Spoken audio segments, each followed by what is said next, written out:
Hi, I'm Amy Beecham, Communications Director for Krause Financial Services. Welcome to Industry Insights. In this series, we discuss news, updates, and hot discussion topics that affect the elder law space and that are relevant to you as an elder law attorney. Working on hundreds of cases per month and working with attorneys from across the country, we see trends that affect this area of planning, and we want to share some of those insights with you today. Today we have one of our benefits planners, Alisa Lamal, here to discuss some of our most commonly asked questions related to using a Medicaid compliant annuity for a married couple. In particular, Alisa is going to shed some light on the logistics of using a Medicaid compliant annuity in the name of the community spouse.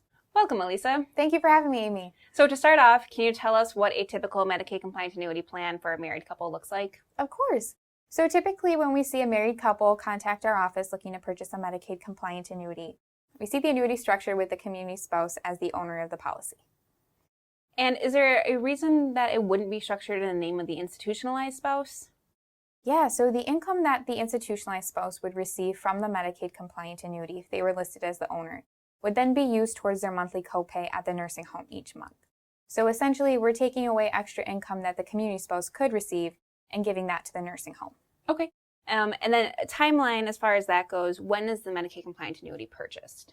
So we recommend purchasing the Medicaid compliant annuity as part of the spend down. So this is going to be purchased prior to submitting the Medicaid application, but after that snapshot date has been established. And when is the snapshot date established? So some states treat the snapshot as just a standard figure. Other states use a minimum maximum figure, but the snapshot date determines the community spouse resource allowance. And then based on that amount, it determines the excess resources that need to be spent down. And what if those assets are in the name of the institutionalized spouse? So a transfer of assets between spouses does not incur a transfer penalty. So prior to the institutionalized spouse obtaining Medicaid eligibility, they can transfer assets between each other as many times as they need to. Okay. Now you mentioned that the reason we wouldn't structure the annuity in the name of the institutionalized spouse is because that income is going to go toward that Medicaid copay. So the income from the annuity then for the community spouse, how does that affect the case? Absolutely. So our office's understanding is that the income that the community spouse receives once the institutionalized spouse has obtained eligibility is not a consideration. Okay. So the community spouse does not have a limit on the amount of income that they can receive each month. So the income generated from the Medicaid compliant annuity, as well as their own regularly received income, can be used towards their monthly needs, their monthly expenses, whatever they need to sustain themselves at home. So I know we get a lot of questions on the Monthly Maintenance Needs Allowance. Can you explain what that is, and then how does a Medicaid compliant annuity income affect that? Sure. So the Monthly Maintenance Needs Allowance, or the MMNA, this is a figure that, like the Community Spouse Resource Allowance, some states treat as a standard figure, other states treat as a range. So essentially, they look at the income that the community spouse receives on their own, and if that income does not meet a minimum amount, they are entitled to an income shift from the institutionalized spouse's income, dollar for dollar up until they reach that amount. So the institutionalized spouse's income then gets reverted to the community spouse, and they can then reach that minimum amount. Okay. Now, one consideration when doing these annuities is that the income generated from the Medicaid compliant annuity would then be used for the community spouse as well. So in some instances, it's possible that the income generated from the annuity would allow them to no longer receive that income shift. Okay. Is it possible once the annuity term ends and that income is no longer a factor that they could be eligible for the shift at that time? Absolutely. So once the annuity is done paying out, they're no longer receiving that portion of income. They could then be eligible for an income shift at that time. Okay. Now, we mentioned that the community spouse can have unlimited income, and it's okay if their income is above the MMNA. If they receive large amounts of income each month from this annuity, how does that affect the eligibility of the institutionalized spouse if the community spouse really just continues to accumulate that income and their resources increase? Yeah, so once eligibility has been determined for the institutionalized spouse, the resources of the community spouse are no longer considered a resource to the institutionalized spouse. So they're able to keep the income they're receiving from this Medicaid compliant annuity. They don't need to spend it down each month, and they can also build their assets back up for their own care. Okay.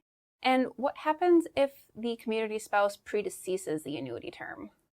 So most commonly, the state Medicaid agency is listed as a primary beneficiary of the community spouse's annuity.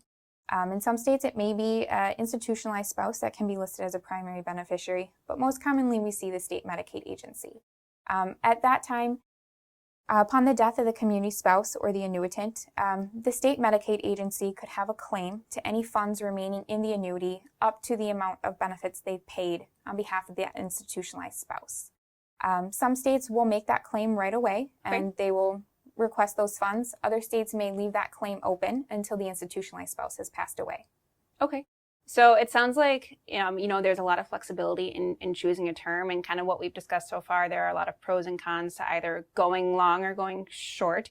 Do you have any other insight you can share with us on how to choose an appropriate annuity term? Sure, absolutely. So there are a handful of considerations we think about when we structure these Medicaid compliant annuities based on what's best for the community spouse. One consideration we might look at is whether the annuity is being funded with non-qualified or tax-qualified funds. If we're funding the annuity with tax-qualified funds, we might want to stretch it out a little bit longer just to make sure that we are stretching that tax implication over multiple tax years.